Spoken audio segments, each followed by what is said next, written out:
ખેડૂત નબળો કે ભાઈ કાંકો નથી, પણ એને મજબૂર થાય છે એટલે કરે છે.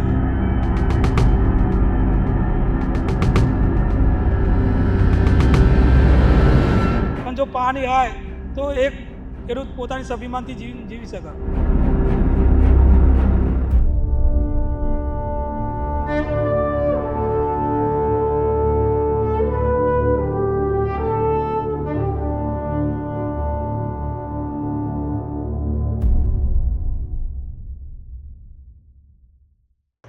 મહાભારતનો એક બહુ જ જાણીતો આખો પ્રસંગ ભીષ્મ પિતામહ કુરુક્ષેત્રના રણભૂમિમાં બાણસૈયા ઉપર સૂતા છે. ઈચ્છિત મૃત્યુ છે, પણ એમને યુદ્ધનો અંત જોવો હતો. એ વખતે સાંજે કૌરવો પાંડવો બધા પિતામહને મળવા જાય. યુધિષ્ઠિર પણ ગયા અને એમણે ભીષ્મ પિતામહને પૂછ્યું કે પિતામહ, આ જગતમાં સૌથી શ્રેષ્ઠ કર્મ કયું? ત્યારે પિતામહે કહ્યું કે જળનું કાર્ય કરવું, જેમાંથી અનેક જીવોને સાતા મળે છે, જેનાથી આ ધરતી તૃપ્ત થાય છે, એ કાર્ય કરવું એ સૌથી મોટું પુણ્ય કર્મ.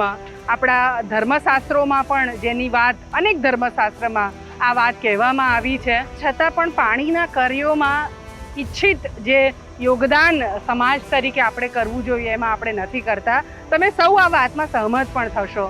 કોઈ ભૂખ્યું છે અને એને અનાજ આપવાની વાત આપણે કરીએ તો દરેક વ્યક્તિ એના માટે ટેકો કરવા આગળ આવી જશે. કદાચ એ વ્યક્તિ આપણું આપેલું અન્ન ખાઈને તરત આભાર પ્રદર્શિત કરે છે, આભાર માને છે, તે આપણને એમ થાય છે કે ના, મેં કર્યું અને મને એણે આભાર માન્યો, મને પુણ્ય તરત મળી ગયું.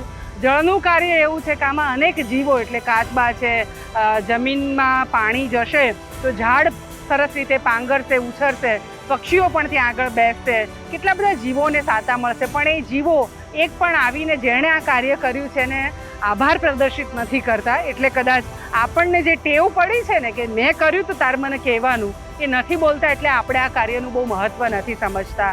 પણ તમે આપણો ઇતિહાસ જુઓ તો અનેક લોકો છે જેને જળના કાર્યને બહુ જ મહત્ત્વ આપ્યું અને કર્યું છે. એટલે જ આપણા આટલા બધા તળાવો થયા છે અને તળાવોના સતત મરમ્મત પણ થઈ છે.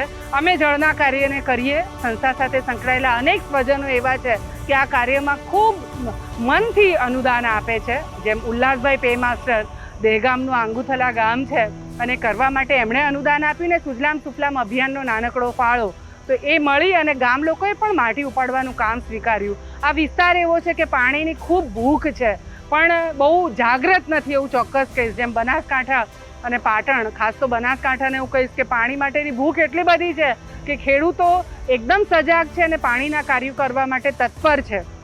ઇન્વાઇટ કરે છે, સરકારને પણ હલાવે છે.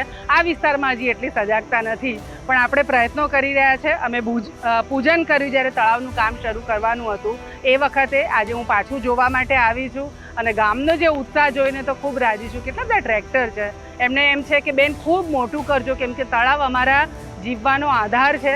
પાણી નથી અમારા વિસ્તારમાં. તો ગામે પૂજન વખત આવી ત્યારે શું વાતો કરી હતી અને આ બધી જ વિગતો તમે સૌ પણ સાંભળો.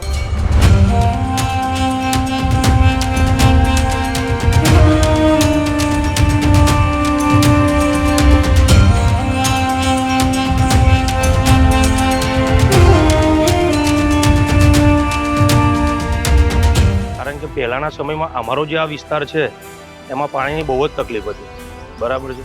હવે જેમ જેમ આ તળાવ ખોડાશે એમાં પાણી નર્મદાનું કે અમે નાખીશું અને એ રીતે જો રેગ્યુલર તળાવ ભરેલા રહેશે તો આવનારા સમયમાં પાણીના સ્તર ઊંચા આવશે અને પબ્લિકમાં, ખેડૂતોમાં, પશુઓમાં બધાને પાણીની અગવડ નહીં પડે.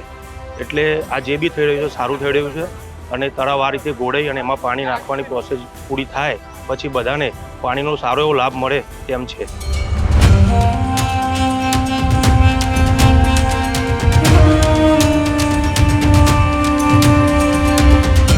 45 વર્ષ પહેલાં અંગુઠલા ગામમાં કૂવાથી ખેતી થતી હતી.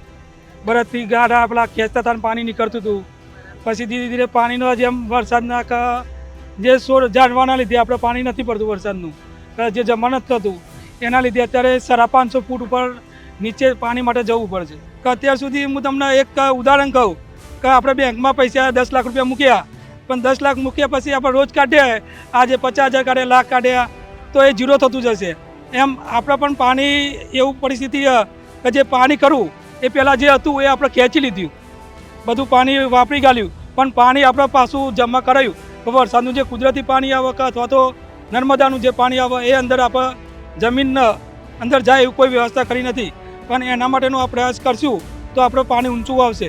ખેડૂત નબળો કે માયકાગો નથી, પણ એને મજબૂર થાય છે એટલે કરે છે. પણ જો પાણી હોય તો એક ખેડૂત પોતાની સ્વાભિમાનથી જીવી શકે. અને એના માટે એક નાનો પ્રયાસ આપણે કરીએ કે પાણી ભરાય, ઊંડા જાય, પાણી તળાવ ઊંડું થાય, પાણી ભરાય અને બોરમાં પાણી ઉપર આવે. એટલા માટે આ પાણીની વ્યવસ્થા માટે તળાવ ઊંડા કરીએ છીએ. અને આથી માટે જે તળાવમાંથી માટી નીકળશે એ ખેડૂતોને જ્યાં જ્યાં ધોવાણથી જમીન જતી રહી, ખાડા થઈ જશે ત્યાં પૂરા કરીને સરખી કરશે અને ખેતી સારી કરે એવા આશયથી આ એક શરૂઆત કરી છે.